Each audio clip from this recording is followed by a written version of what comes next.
Hello everyone, good evening. कैसे हैं आप लोग? आई होप घर पे पढ़ाई वढ़ाई आप लोग कर रहे होंगे। लेकिन एक चीज़ का ध्यान रखेंगे, जो भी स्टडी मटेरियल आपको ग्रुप के माध्यम से बना के भेजा जा रहा है उसका हेल्प लीजिए और घर पर पढ़ाई अपना जारी रखिए। ठीक है?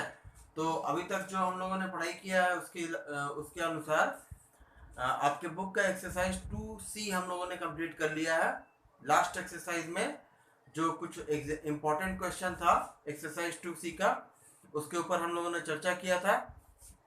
अब उस चैप्टर से आगे बढ़ते हुए, है ना, एक चीज का ध्यान रखेंगे आप लोग कि आप लोग डाउट वगैरह जो भी हो, आप लोग का क्वेश्चन पूछने के दौरान, सॉल्व करने के दौरान अगर कोई क्वेश्चन ऐसा है जो आप लोगों से नहीं बन रहा है, या आप लोग को ऐसा लगता है कि जो भी कुछ सॉल्व एग्जाम्पल है वो सब नहीं समझ में आ रहा है, कोई टॉपिक नहीं समझ में आ रहा है, तो अपना डाउट्स जरूर पूछिएगा। ठीक है? डाउट्स पूछेंगे तो अगले दिन के क्लास में उस डाउट को एक्सप्लेन कर दिया जाएगा। ठीक है? तो अपना घर पर बैठ के पढ़ाई करते रहिए, जो भी डाउट वगैरह है वो पूछते रहिए। ठीक है?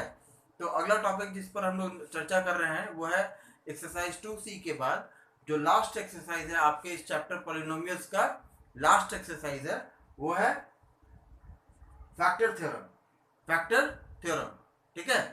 क्या है फैक्टर थ्योरम? देखिए, पॉलिनोमियल्स क्या है।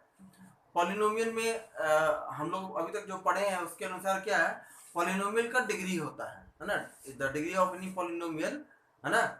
तो उसके अनुसार देखिए फैक्टर थ्योरम में क्या कह रहा है कि अगर मान लीजिए px एक कोई पॉलिनोमियल है, let px be a polynomial of degree 1 और मोर।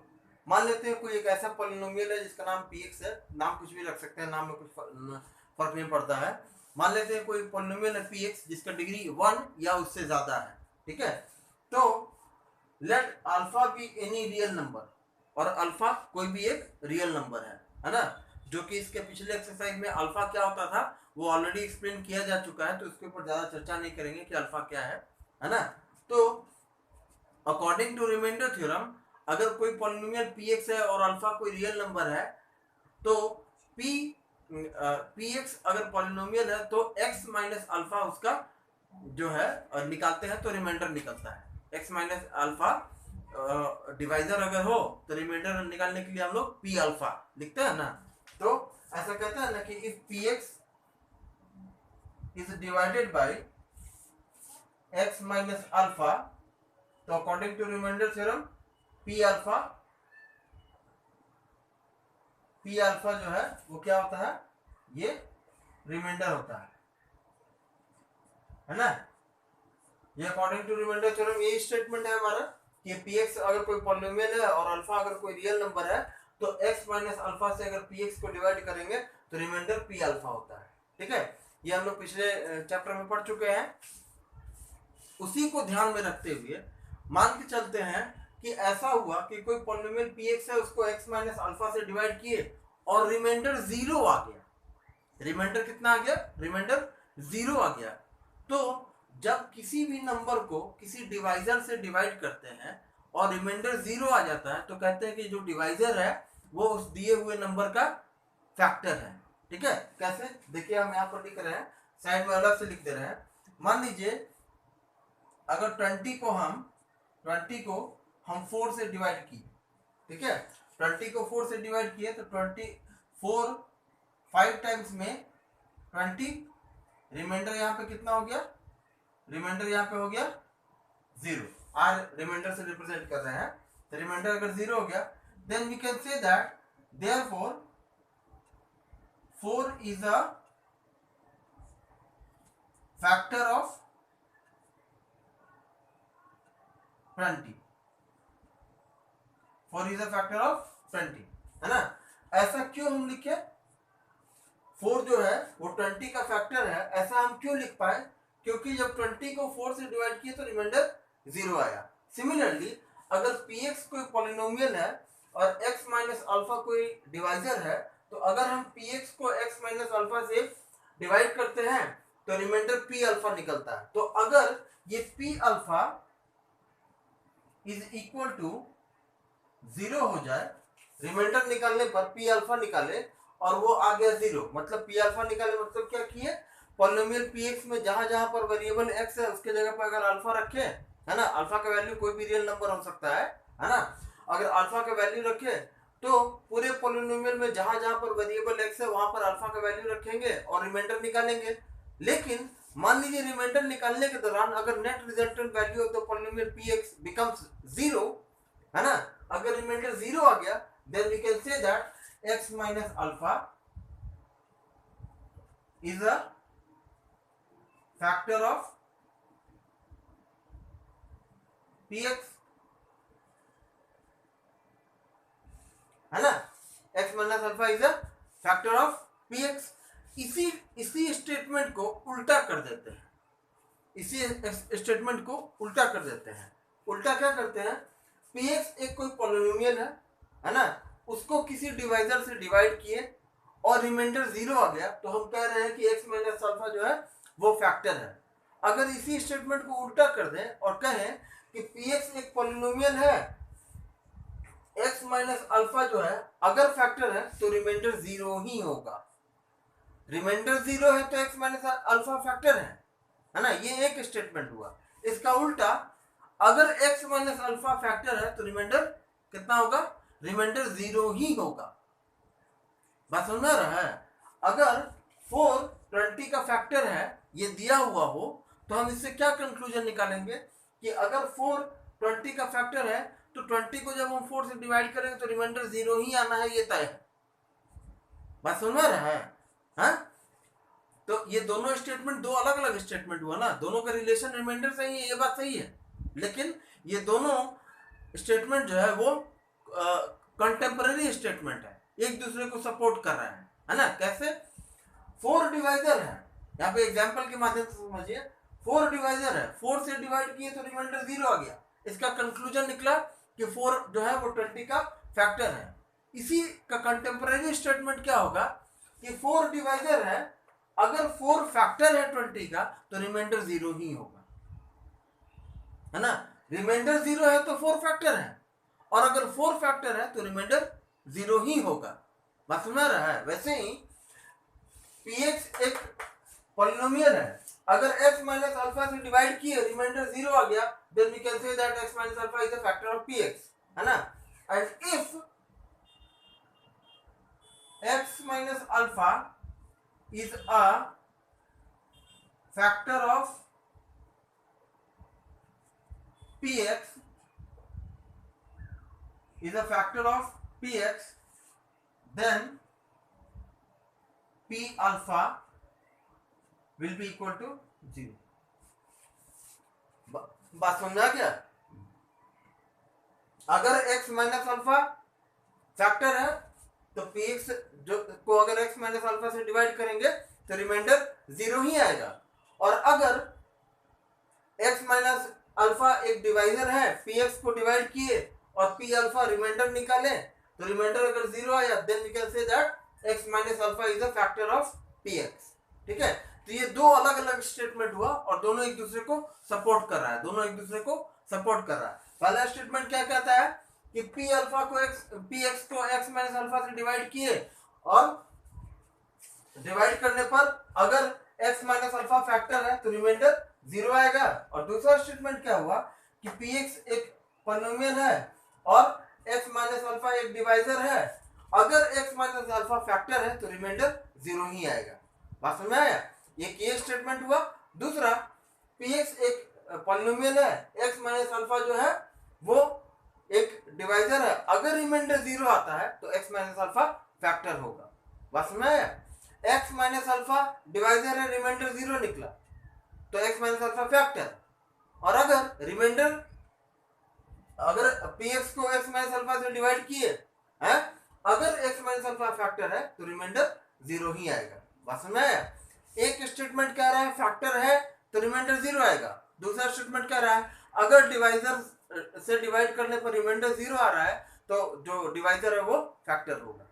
फैक्टर है तो रिमाइंडर 0 और रिमाइंडर 0, इसका मतलब डिवाइजर फैक्टर है। बात समझ में आ गया? ये दो अलग अलग स्टेटमेंट है। अब इन दोनों स्टेटमेंट का अलग अलग हम लोग प्रूफ निकाल कर देखते हैं। प्रूफ यहाँ पे प्रूफ शो करके दिखाएंगे आपको, है ना। अभी तक क्या स्टेटमेंट निकला दो स्टेटमेंट निकला, पी एक्स एक पॉलिनोमियल है, अल्फा एक कोई रियल नंबर है। अगर P x is divided by x minus alpha, है ना, and if x minus alpha is a factor of x minus alpha is a factor of px, then remainder will be equal to 0, p alpha will be equal to 0, and if p alpha is equal to 0, then x minus alpha is a factor। ठीक है, ये factor है तो remainder 0, p alpha is equal to 0, और अगर p alpha is equal to 0, then x minus alpha is a factor। ठीक है, ये दो स्टेटमेंट को लेके चलना है और दोनों स्टेटमेंट को सेपरेटली अलग अलग हम लोग प्रूफ करेंगे। ठीक है, देखिए इस चीज पर ध्यान रखना है कि दोनों दो अलग अलग बात है, दो अलग अलग बात है ना। ये बात जरूर है कि दोनों एक दूसरे, दोनों स्टेटमेंट एक दूसरे को सपोर्ट कर रहा होगा। आपके बुक में भी स्टेटमेंट 1 दिया होगा, स्टेटमेंट 2 दिया होगा, है ना। हम लोग दोनों का प्रूफ के ऊपर चर्चा करेंगे, लेकिन स्टेटमेंट है क्या ये समझना बहुत जरूरी है। अभी फिर से एक बार, पता नहीं मुझे डाउटफुल लग रहा है, आपको समझ में आया कि नहीं आया, फिर से एक बार रिपीट कर देना है। पी एक्स एक पॉलिनोमियल है, अल्फा एक रियल नंबर है, तो डिवाइजर एक्स माइनस अल्फा। ठीक है, कह रहा है, पहला स्टेटमेंट कह रहा है अगर पी एक्स एक पॉलिनोमियल है और एक्स माइनस अल्फा एक डिवाइजर है, और ऐसा डिवाइजर है कि एक्स माइनस अल्फा उसका फैक्टर है, पॉलिनोमियल पी एक्स का फैक्टर है। तो अगर एक्स माइनस अल्फा फैक्टर है, पी एक्स पॉलिनोमियल है, तो अगर पी एक्स को हम एक्स माइनस अल्फा से डिवाइड करेंगे तो रिमाइंडर 0 ही आएगा। ये एक स्टेटमेंट हुआ। दूसरा स्टेटमेंट क्या कह रहा है, अगर px एक पॉलिनोमियल है, कोई भी डिवाइजर से डिवाइड किए, रिमाइंडर 0 आ गया, तो अगर रिमाइंडर 0 आ गया तो x माइनस अल्फा फैक्टर है, जो कि पहला वाला है। बात में आया? तो if p alpha is equal to 0, then x minus alpha is a factor of px। ठीक है, क्यों? px एक पॉलिनोमियल है जिसका डिग्री 1 या उससे ज्यादा है, अल्फा कोई भी रियल नंबर है, तो डिवाइजर हो जाएगा, divisor is equal to x minus alpha, है ना। तो क्या कहता है, पहला स्टेटमेंट कहता है कि p alpha, if p alpha is equal to 0, मतलब remainder is equal to 0, then x minus alpha is a factor. सही है, क्यों? अगर किसी डिवाइजर से किसी नंबर को डिवाइड करते हैं, रिमाइंडर 0 आ जाता है, तो इसका मतलब डिवाइजर फैक्टर है। क्या है डेफिनेशन, क्या होता है factor? Factor is a complete divisor of any number. Factor is a complete divisor of any number, है ना। कोई फैक्टर क्या होता है, फैक्टर किसी भी एक नंबर का कंप्लीट डिवाइजर होता है। कंप्लीट डिवाइजर का मतलब रिमाइंडर 0 ही आएगा। बात समझ आया? तो अगर रिमाइंडर 0 है तो x माइनस अल्फा फैक्टर, और अगर x माइनस अल्फा फैक्टर तो remainder p alpha is equal to 0। बात समझ आ गया? तो इस पहले स्टेटमेंट पर अगर चर्चा करें, उसके पहले एक रफ में इधर चीज लिख लेते हैं, है ना। रफ में इधर एक चीज लिख लेते हैं, जो कि पहले हम लोग पिछले एक्सरसाइज में पढ़ चुके हैं, लेकिन यहां पर उसको लिख लेते हैं। ठीक है, वो क्या है, dividend is equal to divisor into quotient plus remainder. ठीक है, अकॉर्डिंग टू डिवीजन एल्गोरिथम क्या कहता है कि डिविडेंड जो है वो डिवाइजर और क्वोशिएंट के प्रोडक्ट प्लस रिमाइंडर के सम के बराबर होता है। यही है हमारा डिवीजन एल्गोरिथम। ठीक है, तो वो यहाँ पर लिख दिए, है ना। अगर इसके अनुसार यहाँ पर चेक करें तो क्या ऐसा लिखाएगा, px is equal to gx जो कि डिवाइजर है, इनटू qx जो कि क्वोशिएंट है, प्लस rx जो कि रिमाइंडर है ना। व्हेन यहां पे लिख दे रहा है, when px is divided by x minus alpha, है ना। तो क्या हुआ, px जो है वो डिविडेंड है और x माइनस अल्फा डिवाइजर है। बात समझ में आ गया? तो x माइनस अल्फा को ही ना हम लोग लिखते हैं gx, ठीक है। और डिवाइड करने पे क्वोशिएंट कुछ आएगा, मान लेते हैं क्वोशिएंट है qx, वो भी एक पॉलिनोमियल होता है ना। ये अलग बात है कि gx और qx दोनों का डिग्री px से कम होता है ना। क्या है, जो डिवाइजर है और जो क्वोशिएंट है उसका डिग्री हमेशा डिविडेंड की डिग्री से कम होता है, ऐसा पीछे हम लोग पढ़ चुके हैं, ठीक है। तो हम ऐसा कह सकते हैं ना कि gx और qx और rx ये तीनों ऐसा पॉलिनोमियल है जिसका डिग्री px से कम है ना। ये तीनों का ही डिग्री जो है वो px से कम होता है। बात समझ में आ गया। तो यहाँ पर gx क्या है, gx डिवाइजर है, qx क्या है, जब px को gx से डिवाइड किए तो कुछ क्वोशिएंट आएगा, वो भी एक पॉलिनोमियल है, वो मान लेते हैं वो है qx, ठीक है। और जब हम डिवीजन करेंगे तो डिवीजन करने पर लास्ट में रिमाइंडर बच जाता है, और ऐसा कहते हैं कि रिमाइंडर तब बचता है जो बचे हुए का डिग्री अगर डिवाइजर के डिग्री से कम हो जाए तो कहते हैं कि जो बच गया वही रिमाइंडर है। डिवीजन एल्गोरिथम में पढ़े हैं, है ना, कि जो रिमाइंडर का डिग्री होता है, डिवीजन कब स्टॉप करते हैं, जो लॉन्ग डिवीजन मेथड है पॉलिनोमियल के डिवाइड करने का, पॉलिनोमियल्स के डिवाइड करने का, तो उसमें क्या करते हैं, रिमाइंडर कब छोड़ते हैं, जब जो बच जाता है लास्ट में उसका डिग्री डिवाइजर के डिग्री से कम हो जाए। डिवीजन कब तक करते रहते हैं, जब तक रिमाइंडर का डिग्री डिवाइजर के डिग्री के बराबर आ जाए। लास्ट में जब रिमाइंडर का डिग्री डिवाइजर के डिग्री से कम हो जाता है तो हम डिवीजन प्रोसेस स्टॉप कर देते हैं और कहते हैं कि जो बच गया वही रिमाइंडर है ना। तो gx डिवाइजर हो गया, qx क्वोशिएंट हो गया और rx रिमाइंडर हो गया, है ना।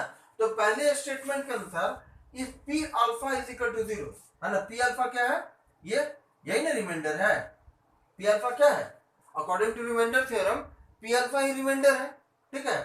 तो यहां पर जो rx लिखा हुआ है इसी को अगर मॉडिफाई करें तो px, है ना, और डिवाइजर क्या है x minus alpha, x minus alpha, ये डिवाइजर है, इनटू qx, रिमाइंडर कितना हो गया, क्या कह रहा है, p alpha is equal to 0, है ना, ये जो है यही ना p अल्फा है ना। क्या कह रहा है पहला statement, if p alpha is equal to 0, मतलब रिमाइंडर कितना है, रिमाइंडर 0 है, तो जो वैल्यू 0 है रिमाइंडर का वो यहाँ पे रख दिए, ठीक है। अब दिख रहा है कि ऐसा करने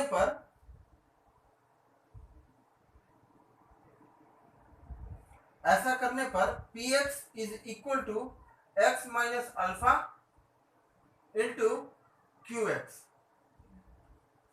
ठीक है, ऐसा बच गया क्योंकि रिमाइंडर क्या है p alpha, if p alpha is equal to 0 मतलब remainder is equal to 0, p alpha क्या होता है, यही ना रिमाइंडर है।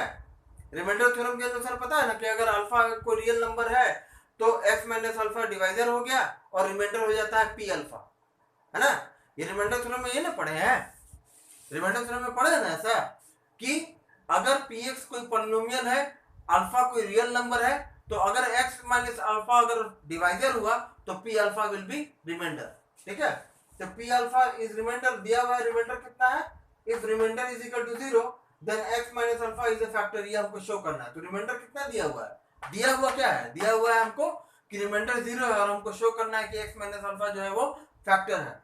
सो रिमाइंडर क्योंकि 0 है तो rx के जगह पर हम 0 लिख दिए, यहाँ पे rx लिखे चाहे p अल्फा लिखे उससे फर्क नहीं पड़ता, बट है तो उसका वैल्यू 0 ही ना, p अल्फा भी रिमाइंडर है और rx उसको रिप्रेजेंट करने का तरीका है ना, rx रिमाइंडर का r, ठीक है, रिमाइंडर का r क्वोशिएंट का q, है ना। तो वैसे ही qx क्वोशिएंट है और rx जो है वो रिमाइंडर है, रिमाइंडर कितना है p अल्फा और p अल्फा का वैल्यू कितना है 0, ठीक है। तो रिमाइंडर की जगह पर 0 लिख दिया, तो जब ये 0 हो गया तो अब केवल यही बच गया ना, ये और ये, ठीक है। जब ये दोनों बच गया तो ये दोनों कैसे फॉर्म में है, प्रोडक्ट के फॉर्म में, x minus alpha into qx, x minus alpha into qx। अब देखिए इधर, अब इधर देखिए ध्यान से, यहाँ पे रफ में लिख रहे हैं कि 4 इंटू 5 इज इक्वल टू 20, है ना, एग्जाम्पल लिख रहे हैं, ये केवल एग्जाम्पल है, 4 इंटू 5 इज इक्वल टू 20। इससे हम क्या समझेंगे कि 4 और 5 जो है वो 20 का फैक्टर है और 20 जो है वो 4 और 5 का मल्टीपल है। बात समझ रहा है? यहाँ पे इससे क्या समझेंगे, 4 multiplied by 5 is equal to 20, मतलब 4 और 5 जो है वो 20 का फैक्टर है। इसका उल्टा 20 जो है वो मल्टीपल है किसका, 4 का और 5 का। बात समझ आ गया? फैक्टर्स एंड मल्टीपल्स क्लास 7 में, क्लास 6 में पढ़े होंगे आप, ठीक है? तो फैक्टर्स एंड मल्टीपल्स के अनुसार जो प्रोडक्ट में होता है वो फैक्टर होता है, जो अकेला होता है वो मल्टीपल होता है, ठीक है? और मल्टीपल हमेशा ही अपने फैक्टर से बड़ा होता है, इसीलिए px जो है उसका डिग्री बड़ा होगा और डिवाइजर x माइनस अल्फा और qx ये दोनों इसका फैक्टर हो जाएगा, है ना? और इन दोनों का डिग्री हमेशा ही px के डिग्री से कम होगा। बात समझ आ गया? तो क्योंकि ये दोनों प्रोडक्ट के फॉर्म में है तो कह सकते हैं ना कि इतना मल्टीप्लाइड बाई इतना इज इक्वल टू इतना, ठीक है? तो ये हो गया मल्टीपल और ये हो गया इसका फैक्टर, जैसा कि यहाँ पर लिखा हुआ है, ठीक है? इतना मल्टीप्लाइड बाई इतना इज इक्वल टू 20, इतना मल्टीप्लाइड बाई इतना इज इक्वल टू px, है ना? तो जैसे 4 और 5 20 का फैक्टर है, वैसे ही x माइनस अल्फा और qx px का फैक्टर है, ठीक है? तो इससे क्या निकल के आया, x minus alpha, therefore x minus alpha is a factor of px। बात समझ आया? x minus alpha is a factor of px। एक बार फिर से ध्यान से देख लीजिए, बहुत कंफ्यूज होने की जरूरत नहीं है, कंफ्यूज होने की जरूरत नहीं है। px एक पॉलिनोमियल है, अल्फा एक रियल नंबर है। अल्फा अगर रियल नंबर है तो x माइनस अल्फा को हम डिवाइजर बनाए। अगर x माइनस अल्फा डिवाइजर है तो कह रहा है कि डिवाइड करने पर px को अगर हम x माइनस अल्फा से डिवाइड करते हैं तो अगर डिवाइड करने पर p अल्फा, जो कि रिमाइंडर थ्योरम के अनुसार रिमाइंडर होता है ना? तो कह रहा है अगर रिमाइंडर 0 है then x minus alpha is a factor of px। ये हमको प्रूफ करना है कि x माइनस अल्फा जो है वो फैक्टर है किसका, px का, ठीक है? तो क्या लिखे, according to division algorithm dividend is equal to divisor into quotient plus remainder. Remainder कितना दिया हुआ है, रिमाइंडर दिया हुआ है 0। रिमाइंडर कितना दिया हुआ है, p alpha is equal to 0। तो रिमाइंडर की जगह पे वैल्यू रख दी 0। तो हमारा इक्वेशन जो था डिवीजन एल्गोरिथम का वो कन्वर्ट होके हो गया px is equal to x minus alpha into qx। तो ये दोनों प्रोडक्ट मिलकर, ये दोनों आपस में मल्टीप्लाई होकर इतना बन रहा है ना? इस इक्वेशन से क्या समझेंगे, इस इक्वेशन से हम क्या समझेंगे, इस इक्वेशन से ये समझेंगे कि इतना is equal to x minus alpha into qx। तो ये दोनों का प्रोडक्ट मिलकर इतना हुआ, जैसे 4 इंटू 5 मिलकर 20 हुआ। तो कहते हैं ना कि 4 और 5 जो है वो 20 का फैक्टर है और 20 जो है वो 4 और 5 का मल्टीपल है, ठीक है? तो सिमिलरली यहाँ पर क्योंकि px मल्टीपल है और ये दोनों फैक्टर है तो इससे प्रूफ हो गया कि x माइनस अल्फा जो है वो फैक्टर है किसका, px का। बस समझ आ गया? ये हो गया पहला थ्योरम। इसका उल्टा, है ना? अब चलते हैं इसका उल्टा, पॉइंट नंबर 2, इसको इरेज कर देते हैं। So the second statement that is elaborated here is if x minus alpha is a factor of px then p alpha is equal to 0, है ना? देखिए ध्यान से देखिएगा, इसके पहले वाले में क्या दिया हुआ था कि रिमाइंडर 0 है तो x माइनस अल्फा फैक्टर है। यहाँ पे क्या दिया है कि अगर x माइनस अल्फा फैक्टर है तो रिमाइंडर कितना होगा, रिमाइंडर 0 ही होगा। ये प्रूफ करना है। हमको क्या दिया हुआ है, हमको दिया हुआ है कि x माइनस अल्फा फैक्टर है और x माइनस अल्फा अगर फैक्टर है तो प्रूफ करिए कि remainder p alpha is equal to 0 होगा, ठीक है? तो देखिए अगर x माइनस अल्फा फैक्टर है तो हम क्या ऐसा लिख सकते हैं कि dividend is equal to x minus alpha which is the divisor into qx, जो कि क्वोशिएंट है ना? तो यहाँ पर ये बोलेंगे सर ये इक्वेशन कहाँ से आया, ये इक्वेशन यहाँ से आया, ये इक्वेशन यहाँ से आया। Dividend is equal to divisor into quotient plus remainder, है ना? ये तो according to division algorithm, dividend is equal to divisor into quotient, है ना। अब बोलेंगे सर रिमाइंडर आप क्यों नहीं लिखे हैं, है ना। रिमाइंडर इसलिए नहीं लिखे हैं क्योंकि रिमाइंडर तो आएगा ही नहीं ना। क्यों? रिमाइंडर कितना आएगा? रिमाइंडर हमारा 0 आएगा, पर हमको 0 लाकर दिखाना है, ठीक है। तो क्या दिया हुआ है कि x माइनस अल्फा क्या है? फैक्टर है ना। तो अगर फैक्टर होगा तो factor multiplied by quotient is equal to dividend, factor multiplied by quotient is equal to dividend, ठीक है। अगर ऐसा है कि px एक डिविडेंड था, x माइनस अल्फा फैक्टर दिया हुआ था, तो जब फैक्टर से हम डिविडेंड को डिवाइड करेंगे तो कुछ क्वोशिएंट आएगा ना। मान लेते हैं वो क्वोशिएंट है qx, जो कि एक पॉलिनोमियल हो सकता है। ऑब्वियस सी बात है, किसी बड़े पॉलिनोमियल को अपने से कम डिग्री वाले पॉलिनोमियल से डिवाइड करेंगे तो क्वोशिएंट कुछ ना कुछ आएगा ना। बात समझ आ रहा है? तो उसी हिसाब से इसका डिग्री क्या दिया हुआ है? डिग्री तो अपने 1 और मोर, है ना। तो इसका डिग्री ज्यादा है और डिवाइजर का डिग्री हमेशा डिविडेंड के डिग्री से कम होता है।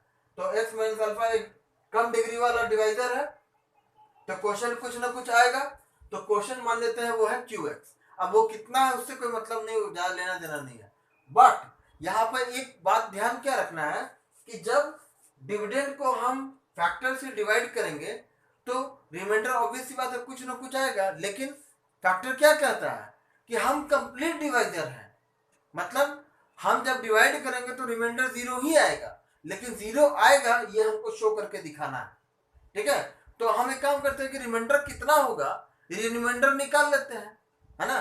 तो अगर x माइनस अल्फा फैक्टर होता है या x माइनस अल्फा डिवाइजर होता है तो according to remainder theorem remainder कितना होता है? रिमाइंडर होता है p अल्फा। रिमाइंडर कितना होता है? रिमाइंडर होता है p अल्फा। तो इस पूरे इक्वेशन में जहां जहां पर डिवाइजर और डिविडेंड है उस जगह पर अल्फा चला आएगा, ठीक है। तो हम रिमाइंडर निकालेंगे तो पॉलिनोमियल है px, तो रिमाइंडर कितना हो जाता है?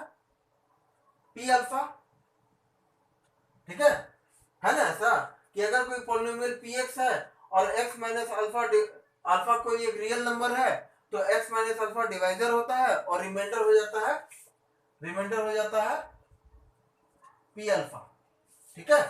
रिमाइंडर कितना हो जाता है? रिमाइंडर हो जाता है p अल्फा। तो हम रिमाइंडर निकाल के देखते हैं और चेक करते हैं कि रिमाइंडर 0 आ रहा है या नहीं आ रहा है, ठीक है। कब? ये किस स्थिति में चेक कर रहे हैं हम ये तब चेक कर रहे हैं जब ये दिया हुआ है कि x माइनस अल्फा जो है वो फैक्टर है ना। तो factor into quotient is equal to dividend, है ना। ऐसा है हमारे पास और हम रिमाइंडर निकाल रहे हैं। रिमाइंडर कितना होता है? रिमाइंडर होता है p अल्फा। तो हम px के जगह पे p अल्फा कर दिए। तो इसका मतलब क्या हुआ? इसका मतलब हुआ कि जहां पर वेरिएबल x होगा वहां पर x के जगह पर क्या रख देंगे? x के जगह पर अल्फा रख देंगे, है ना। तो x के जगह पर इस डिवाइजर में अगर हम अल्फा रख देंगे तो alpha minus alpha into qx, ठीक है। qx एक कोई दूसरा पॉलिनोमियल है जो कि डिवाइड करने पर आता है ना। जब हम किसी पॉलिनोमियल को डिवाइड करते हैं तो राइट हैंड साइड में क्वोशिएंट में जो आता है तो क्वोशिएंट भी तो एक पॉलिनोमियल ही ना होता है। तो मान लेते हैं qx एक कोई पॉलिनोमियल है। हाँ, ये जरूर है कि इसकी डिग्री जो क्वोशिएंट का डिग्री है वो डिवाइजर के डिविडेंड के डिग्री से कम होगा, है ना। लेकिन ये होगा एक पॉलिनोमियल ही, इतना तो तय है, ठीक है। अब उसका डिग्री कितना है, उसका वैल्यू कितना, उससे मतलब नहीं। हम मान लेते हैं कि qx नाम का एक क्वोशिएंट आएगा जब हम px को x माइनस अल्फा से डिवाइड करेंगे तो। बट इतना तो तय है कि divisor into quotient is equal to dividend होता है अकॉर्डिंग टू डिवीजन एल्गोरिथम, है ना। और ऐसा करने पर रिमाइंडर कुछ आएगा, तो जो रिमाइंडर आएगा हम रिमाइंडर निकाल लेते हैं। रिमाइंडर कितना होता है? जब px को हम x माइनस अल्फा से डिवाइड करते हैं तो रिमाइंडर होता है p अल्फा, है ना। तो p अल्फा निकालने के लिए पॉलिनोमियल में वेरिएबल x की जगह पे हम अल्फा लिख दिए। जब पॉलिनोमियल में वेरिएबल x की जगह पे हम अल्फा लिख दिए तो इसका मतलब क्या हुआ? इसका मतलब हुआ कि इस पूरे पॉलिनोमियल में, क्योंकि पॉलिनोमियल क्या होगा? Divisor into quotient. Divisor into quotient करने पर ही ना डिविडेंड आता है। डिवाइजर इनटू क्वोशिएंट करने पर ही ना डिविडेंड आता है। तो इतना इज इक्वल टू इतना, ये तो है ना। तो हम जब रिमाइंडर p अल्फा निकाल रहे हैं तो इसका मतलब क्या हुआ कि इन दोनों के प्रोडक्ट में जहां पर वेरिएबल x होगा वहां पर वेरिएबल x की जगह पे अल्फा लिखा जाएगा, है ना। तो जब अल्फा लिखेंगे तो ऐसा हो गया, है ना। यहां पर इसको सॉल्व करेंगे तो alpha minus alpha is equal to 0। जैसे x में से x घटाते हैं तो 0 होता है, 5 में से 5 घटाते हैं तो 0 होता है, 100 में से 100 घटाएंगे तो 0 होगा, वैसे ही अल्फा में से अल्फा घटाएंगे तो 0 इंटू QX। ठीक है, 0 multiplied by any number is equal to 0। ठीक है, तो रिमाइंडर पी अल्फा कितना आया, रिमाइंडर आया 0, है ना। Therefore we can say that if x minus alpha is a factor of px, है ना, if x minus alpha is a factor of px, then remainder which is p alpha is equal to 0। बात समझ आ गया। Reminder कितना आया, reminder हमारा 0 आया, but ये रिमाइंडर कब 0 आया, जब x माइनस अल्फा डिवाइजर एक फैक्टर है किसका, दिए हुए पॉलिनोमियल px का। अगर px का x माइनस अल्फा फैक्टर है तो रिमाइंडर 0 आएगा according to this case. And according to first case, अगर p alpha remainder is equal to 0 है तो डिवाइजर जो है वो फैक्टर ही होगा। रिमाइंडर 0 है तो डिवाइजर फैक्टर, अगर डिवाइजर फैक्टर तो रिमाइंडर इज इक्वल टू 0, है ना। ये हो गया आपका एक्सप्लेनेशन फॉर फैक्टर थ्योरम। ठीक है, ये हो गया आपका एक्सप्लेनेशन, आपको एक्सप्लेन कर दिया। बुक में तो लिखा ही हुआ था, लेकिन लिखा हुआ चीज पूरा का पूरा बात समझ में आ जाएगा, ये कोई जरूरी नहीं है। ठीक है, तो हम फिर से एक बार लास्ट बार एक बार फिर से रिपीट कर देते हैं। px एक पॉलिनोमियल है जो कि डिविडेंड है, उसको एक डिवाइजर से डिवाइड किया गया। मान लेते हैं अल्फा नाम का कोई एक रियल नंबर है, तो डिविडेंड हो गया, डिवाइजर हो गया x माइनस अल्फा। तो अगर px को हम x माइनस अल्फा से डिवाइड करते हैं तो रिमाइंडर कुछ आएगा। तो इस पर दो केस जनरेट होता है। पहला केस कहता है कि अगर रिमाइंडर 0 है तो जो डिवाइजर x माइनस अल्फा था ना वो फैक्टर होगा, ये पहला स्टेटमेंट कहता है ना। और दूसरा स्टेटमेंट क्या कहता है कि ठीक है, px को हम x माइनस अल्फा से डिवाइड किए, अगर हम मान लेते हैं कि x माइनस अल्फा फैक्टर है तो इट इज कंपल्सरी कि factor is a complete divisor of any number, hence the remainder will be equal to 0, है ना। रिमाइंडर 0 है तो डिवाइजर फैक्टर, और अगर डिवाइजर फैक्टर है तो रिमाइंडर 0 ही आएगा। ये दो अलग अलग स्टेटमेंट हुआ अकॉर्डिंग टू फैक्टर थ्योरम। ठीक है, तो ये हो गया आपका एक्सप्लेनेशन फैक्टर थ्योरम का, है ना। अब आपका काम ये है कि सॉल्व एग्जांपल जो है वो दिया हुआ है आपका, वो टोटल मिला के सॉल्व एग्जांपल है क्वेश्चन नंबर 1 से लेकर 10 तक, सॉल्व एग्जांपल 1 to 10, है ना। तो your today's homework solve example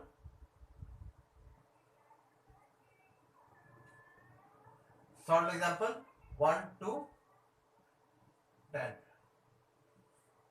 ठीक है, सॉल्व एग्जांपल 1 to 10 आपका होमवर्क है। ठीक है, इस होमवर्क को बनाइएगा। जो क्वेश्चन बन गया बहुत अच्छी बात, नहीं बनेगा तो कल के सेशन को शुरू करने के पहले कल इस चैप्टर को कंप्लीट कर देंगे, खत्म कर देंगे। ठीक है, चाहे टाइम थोड़ा ज्यादा ही क्यों ना लग जाए, लेकिन कल इस चैप्टर को कंप्लीट कर देंगे। काफी दिनों से आप पढ़ रहे हैं। ठीक है, फिर नया चैप्टर शुरू करेंगे। तो कल जो है सेशन शुरू होने के पहले जो कुछ सॉल्व एग्जांपल आपको अगर पूछना हो या सॉल्यूशन दिया हुआ है, लेकिन अगर नहीं समझ में आ रहा होगा, कोई बात कोई स्टेप ऐसा हो जो उस क्वेश्चन में किसी भी सॉल्व एग्जांपल में आपको नहीं समझ में आ रहा हो, या सॉल्यूशन जिस तरीके से बनाया हुआ है वो नहीं समझ में आ रहा हो, कोई टॉपिक इसमें जो अभी समझाए हैं दो पार्ट में है ये फैक्टर थ्योरम, अगर इसमें कुछ नहीं समझ में आ रहा हो तो कल सेशन शुरू होने के पहले, मतलब दिन के 12 बजे से पहले आप अपना डाउट हमको सेंड कर दीजिएगा। तो जो डाउट है वो कल का सेशन शुरू होने के पहले अपना डाउट अगर भेज दीजिएगा तो पहले आपका डाउट्स क्लियर कर देंगे, उसके बाद हम चैप्टर में आगे बढ़ेंगे। ठीक है, कोई दिक्कत? तो ये हो गया आपका फैक्टर थ्योरम। होपफुली आप जितना सॉल्व एग्जांपल है वो बनाइएगा, है ना। देखिए बच्चों, ध्यान रखिएगा कि क्वेश्चन बनाना आपका काम है। ठीक है, क्वेश्चन कैसे बनाना है ये सिखाना मेरा काम है ना। क्वेश्चन को किस तरीके से बनाना है, क्या थ्योरम है, कौन सा कंसेप्ट यूटिलाइज किया जाएगा क्वेश्चन को सॉल्व करने के लिए, वो सिखाना मेरा काम है। तो हम 2 3 4 5 क्वेश्चन सॉल्व करके आपको सिखा सकते हैं कि किसी क्वेश्चन को किस तरीके से सॉल्व करना है, लेकिन अल्टीमेटली क्वेश्चन को सॉल्व आप ही को करना है, और जब सॉल्व करिएगा तो ऑब्वियस सी बात है कोई ना कोई डाउट जनरेट होगा, है ना, कोई कोई समस्या आएगा क्वेश्चन को सॉल्व करने में। तो जो भी डाउट होगा वो पूछिएगा जरूर, वो डाउट का एक्सप्लेनेशन जरूर आपको भेजा जाएगा नाम के साथ। अगर आप में से कोई अगर आदमी मान लीजिए क्लास 9 में ईशा कुमारी अगर कोई डाउट पूछती है ना, तो जब उसको डाउट को हम एक्सप्लेन करेंगे तो ये बता देंगे कि ये क्वेश्चन जो है वो ईशा कुमारी ने पूछा है, ठीक है। तो क्वेश्चन अपना बनाइएगा, जो डाउट होगा वो भेज दीजिएगा, कल आपको डाउट एक्सप्लेन कर देंगे, ठीक है। Your homework for today is solve example 1 to 10 of exercise 2D, ठीक है, ठीक है, ओके, थैंक यू।